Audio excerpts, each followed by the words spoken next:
new nation, conceived in liberty and dedicated to the proposition that all men are created equal. Now we're engaged in a great civil war, testing whether that nation or any nation so conceived and so dedicated can long endure.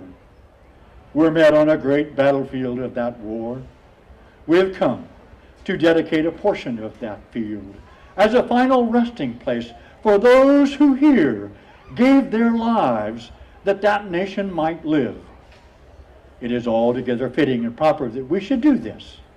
But in a larger sense, we cannot dedicate, we cannot consecrate, we cannot hallow this ground. The brave men, living and dead, who struggled here have consecrated it far above our poor power to add or detract.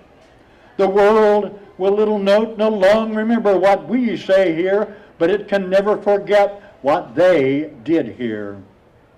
It is for us, the living rather, to be dedicated here to the unfinished work, which they who fought here have thus far so nobly advanced.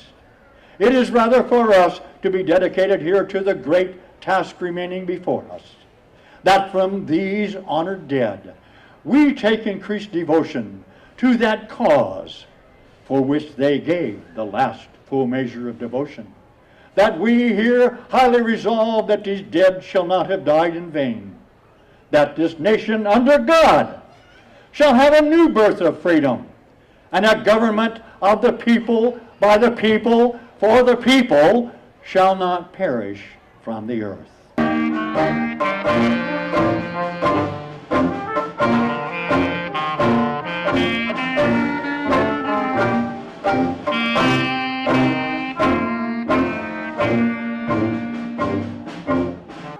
Sashay to the right and left. All turn with both hands to the head. All 8 forward and back. All forward and turn to place. Side couples forward and back.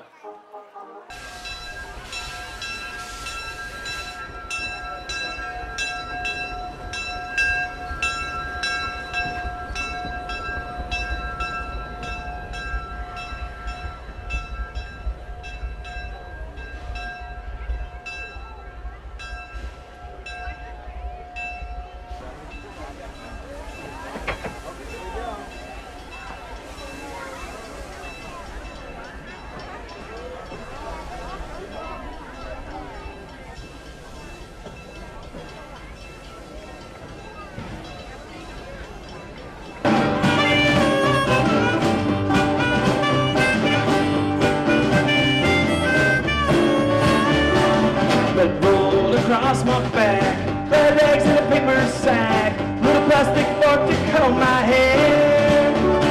It's like we're shooting on the streets of Memphis, dodging bulls in Austin, Texas, here, there, and I've been everywhere. Ooh, riding free, grabbing the scenery, throw all your hopes up in the air.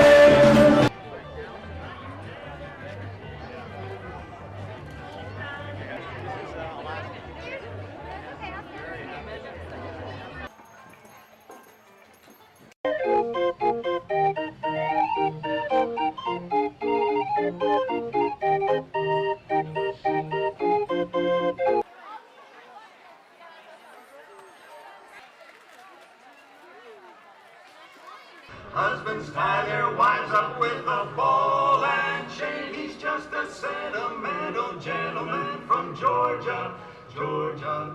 Gentle to the ladies all the time. Oh, yeah.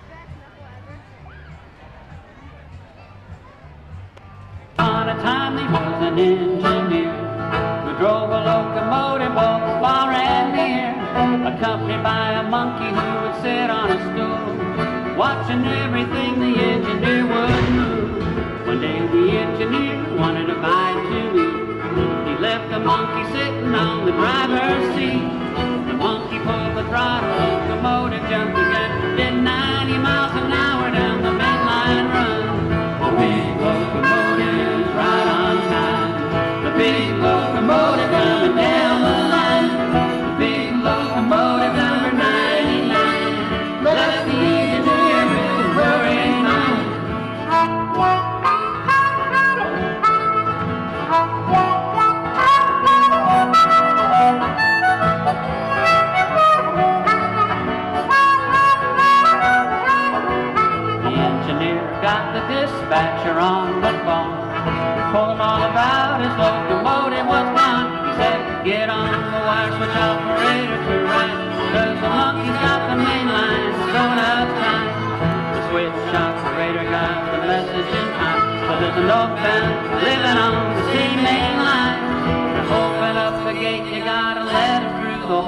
'cause the monkey's got the locomotive under control. The big locomotive's right on time. The big locomotive coming down the line. The big locomotive number 99 left the engineer with a worried mind.